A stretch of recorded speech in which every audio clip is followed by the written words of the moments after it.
जून में ही बारिश ने उत्तराखंड में तबाही मचा दी। नदियों में पानी का बहाव इतना तेज है कि आसपास बनी इमारतें ताश के पत्तों की तरह बिखर रही हैं, नदी में गिर रही हैं।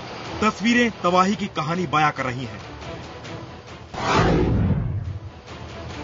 ये तस्वीर उत्तरकाशी के जोशियाड़ा की है। 3 दिन की लगातार बारिश के बाद नदी के किनारे किनारे सुबह से ही कटने लगे थे। मिट्टी बहती गई और शाम होते होते इस बड़े से मकान ने जल समाधि ले ली। नदी के निकाने ही बना एक और मकान नदी में गिरते हुए तस्वीरों में कैद हुआ है। पानी का एक तेज झोंका आया और इस मकान को भरभरा कर नदी में गिरने में चंद सेकंड भी नहीं लगे। उत्तराखंड की हालत का अंदाजा इस एक तस्वीर को देखकर भी लगाया जा सकता है। ऋषिकेश में गंगा के किनारे भगवान शिव की विशालकाय मूर्ति दिन में गले तक पानी में डूबी थी, लेकिन शाम होते होते ये मूर्ति पूरी तरह पानी में समा गई। स्थानीय लोगों की माने तो पिछले साल सितंबर में ऐसा हुआ था, लेकिन इस बार तो जून के महीने में ही गंगा महादेव की मूर्ति को पार कर गई। पानी का लेवल और बहाव इतना तेज है कि शिव की ये प्रतिमा गंगा के तेज बहाव में बह गई या फिर डूब गई, अभी तक पता नहीं चल सका है। इसका पता तब चलेगा जब गंगा का पानी कुछ कम होगा। इस बार पिछले 100 वर्षों का रिकॉर्ड टूटा है कि जून के महीने में, पहली बार सितंबर के महीने में हुआ था, इस बार जून के महीने में हुआ है कि जब गंगा जी शंकर जी के बिल्कुल कंधों तक पहुंच गई है। लोग ऊपर वाले से प्रार्थना कर रहे हैं। लगातार बारिश के बाद बाढ़ का पानी किसी को बख्श नहीं रहा है।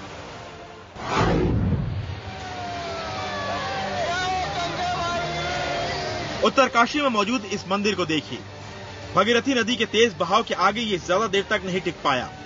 कटे पेड़ की तरह ये भी एक झटके में पानी में बह गया।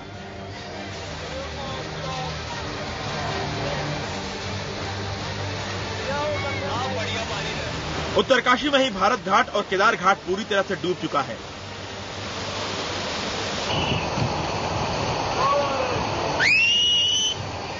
जबकि उजेली में मौजूद कैलाश आश्रम का एक बड़ा हिस्सा पानी में बह चुका है।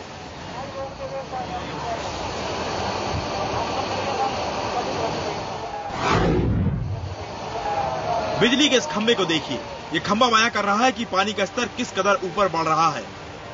हरिद्वार में गंगा नदी का पानी खंभे के आखिरी हिस्से तक पहुंच चुका है।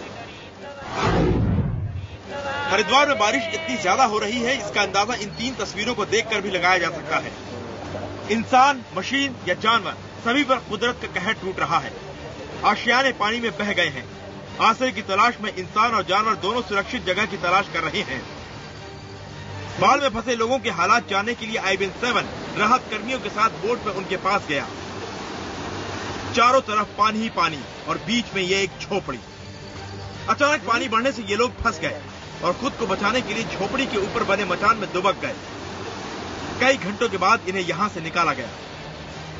जून के महीने में पहली बार इतना पानी आया है, तो लोगों को ऐसी आशा नहीं थी कि इतना पानी आएगा, इतनी उम्मीद नहीं थी। इसलिए जो है अचानक पानी आने से जो है काफी नुकसान हुआ। उधर चमोली में लक्ष्मण नदी का जलस्तर बढ़ जाने की वजह से हेमकुंड जाने वाला पुल टूट चुका है। ग्लेशियर टूटने की वजह से स्थिति और गंभीर हो गई। करीब 4000 श्रद्धालुओं को हेमकुंड से निकाला गया। पानी में डूबी ये कार बता रही है कि शहर की सड़क भी नदी में तब्दील हो चुकी है। ये तस्वीरें गढ़वाल के श्रीनगर की हैं। यहाँ आप बद्रीनाथ जाने वाले हाईवे का डूबा हुआ हिस्सा देख सकते हैं। फिलहाल यहाँ यात्रियों को एक दूसरे रास्ते से भेजा जा रहा है। उत्तराखंड पर भारी मुसीबत टूटी है। पूरा राज्य अस्त व्यस्त हो चुका है। सैकड़ों गांव बाकी इलाकों से कट गए हैं। अलकनंदा नदी पर बना पुल भी बह गया है। प्रशासन भी खुद को बेबस महसूस कर रहा है। राज्य सरकार अभी तक ये बता पाने में असमर्थ है कि राज्य में कहां और कितने लोग फंसे या फिर मारे गए हैं। वहाँ पे कितने लोग थे, कुछ जानकारी मिल पाई है? कुछ पता नहीं, लेकिन पूरे केदारनाथ घाटी में, बद्रीनाथ में 8-10 हजार आदमी फंसे। हालात गंभीर हैं, इतने गंभीर कि जोशीमठ में पानी अपने साथ 10 होटल बहा ले गया। कई गाड़ियां बह गईं और 10 यात्री लापता हैं। पूरे उत्तराखंड में 100 से ज्यादा लोग लापता हैं, जबकि मरने वालों की संख्या लगातार बढ़ती जा रही है। राज्य के 13 जिले बारिश का कहर झेल रहे हैं।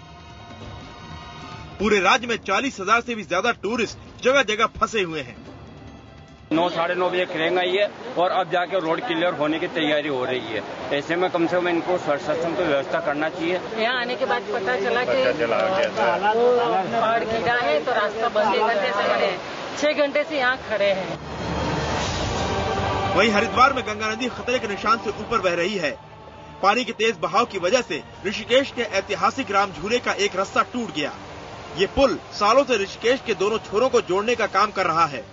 3 दिन से लगातार होने वाली बारिश ने सरकार के आपदा प्रबंधन की पोल खोल दी है।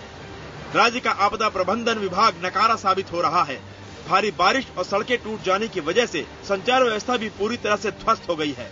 खुद राज्य सरकार मान रही है कि इस आफत का सही आकलन वो नहीं लगा पाई है, लेकिन ये पहली बार नहीं हुआ है जब ये देवभूमि इतनी बड़ी मुसीबत में फंसी है। पिछले साल भी बारिश में यहाँ भारी तबाही मचाई थी, लेकिन शायद राज्य सरकार नींद से जागने के लिए तैयार नहीं है। रौद्र रूप गंगा का ऐसा है कि मानो वो तबाही मचाने के लिए ना तो घर देख रही है ना ही मंदिर। अब आस है तो सिर्फ भगवान से कि वो गंगा के इस गुस्से को थामे और बारिश के कहर को रोकें, वरना तबाही निश्चित है। देहरादून से संजीव शर्मा के साथ अभिषेक शर्मा, हरिद्वार, IBN 7। और खबर यह भी है कि जोशीमठ और रुद्रप्रयाग में भी सेना राहत का काम शुरू करने के लिए तैयार है। ऋषिकेश उत्तरकाशी रोड पर भी फंसे यात्रियों को निकालने का काम शुरू हो गया है। उधर नरेंद्र नगर बारसू में भी सेना ने लोगों की मदद करनी शुरू कर दी है। राज्य के अलग अलग हिस्सों में भारी बारिश और लैंडस्लाइड के बीच फंसे लोगों को बचाने का काम अब शुरू हो गया है।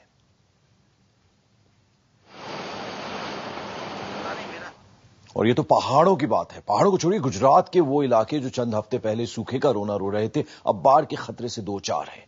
सौराष्ट्र के वो इलाके जो पानी का रोना रो रहे थे, वहां पर बादल ही फट पड़ा है। पिछले 2 दिनों से इतनी जबरदस्त बारिश वहां हुई है कि डैम भर चुके हैं, पुल टूट गया है और नदियां उफान मार रही हैं।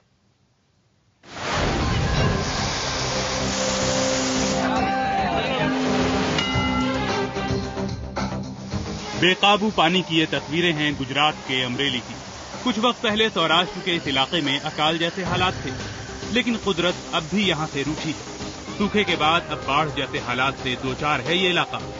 2 दिनों से यहाँ लगातार बारिश हो रही है। अमरेली में एक ही रात में करीब 12 इंच बारिश दर्ज की गई, तो सौराष्ट्र के खंभालिया में महज 2 घंटे में 8 इंच बारिश हुई। वहीं यहाँ के मानावदर इलाके में तो बादल फटने जैसे हालात हो गए। यहाँ सिर्फ 1 घंटे में 8 इंच बारिश दर्ज की गई। हाल यह है कि आसपास की तमाम छोटी बड़ी नदियां और चेक डैम पूरी तरह से भर गए हैं। तस्वीरों में आप देख सकते हैं कि कैसे यहाँ पानी डैम के ऊपर से गुजर रहा है। भारी बारिश के साथ बिजली गिरने से सौराष्ट्र में 9 लोगों की मौत हो गई है। यही नहीं, कई गांवों का संपर्क टूट गया है। अमरेली ही नहीं, भावनगर और जूनागढ़ में भी भारी बारिश से जनजीवन अस्त व्यस्त हो गया है। सौराष्ट्र के अलावा उत्तरी गुजरात और कच्छ में भी बारिश ने जनजीवन को बुरी तरह से प्रभावित किया है। मध्य गुजरात में भी बारिश पूरे शबाब पर है। 2 दिनों से बारिश की वजह से पानी बहुत पुल ऊपर चढ़ गया है, इसलिए जो लोगों को अमरेली और अमरेली वालों को फतेहपुर, खंभालिया, बीतलपुर सभी जाना हो तो बहुत मुसीबत होती है। लेकिन अगले 2 से 3 दिनों तक बारिश से राहत के कोई आसार नहीं। मौसम विभाग की चेतावनी ने प्रशासन की नींद उड़ा रखी है, क्योंकि अगले 36 घंटे तक सौराष्ट्र और उत्तरी गुजरात में बारिश घटने की बजाय अपने चरम पर होगी। एक समय सूखे की मार झेल रहे सौराष्ट्र में आज हालात ये है कि एक ही बारिश के चलते आज नदियां तालाब पूरी तरह से भर चुके हैं। एक बूंद के लिए तरसते किसानों के चेहरे पर आज इसके चलते ही खुशियां साफ तौर पर नजर आने लगी है। रेगिस्तान का जब ये हाल है तो मैदानी इलाकों पर बारिश का असर पड़ना लाजमी है। वक्त से 2 हफ्ते पहले मानसून की दस्तक और फिर पहाड़ों पर बेतरह पड़ रही बारिश का असर यूपी में भी नजर आने लगा है। पूरे यूपी में हर जगह जमकर बारिश हो रही है। पिछले 24 घंटे से लगभग सभी जिलों में बारिश जारी है, कहीं तेज तो कहीं रुक रुक कर। ये तस्वीरें हैं मुजफ्फरनगर की। यहाँ रविवार रात से जो बारिश का सिलसिला जारी है वो अब तक नहीं थमा है। नतीजा शहर के मुख्य चौराहे तालाब की मानिंद हो गए हैं। बाजारों और दुकानों में पानी घुस चुका है। सड़कें जो तालाब में तब्दील हो चुकी हैं, वहाँ जाहिर है गाड़ियाँ फंसेंगी ही, खराब होंगी ही। ये तस्वीरें यहाँ की कुशल नगर पालिका और प्रशासन की तस्वीर भी पेश कर रही हैं। हाल यह है कि अभी से नदी से सटे इलाकों में लोग अलर्ट पर हैं। जिस तेजी से नदियों का जलस्तर बढ़ रहा है वो चौंकाने वाला है। अचानक नदी का पानी बढ़ने से बिजनौर में रावली गांव के 150 किसान गंगा नदी के बीच टापू में फंस गए। लगातार बारिश की वजह से एक ही दिन में सहारनपुर में 20 मिलीमीटर बारिश दर्ज की गई, हापुड़ में 16 मिलीमीटर, अनूपशहर और हरदोई में 14, मेरठ में 11 तो कासगंज और अलीगढ़ में 9 मिलीमीटर। मौसम विभाग के मुताबिक अगले चंद रोज अभी बारिश घटेगी नहीं बल्कि और बढ़ेगी। Bureau report IBN 7।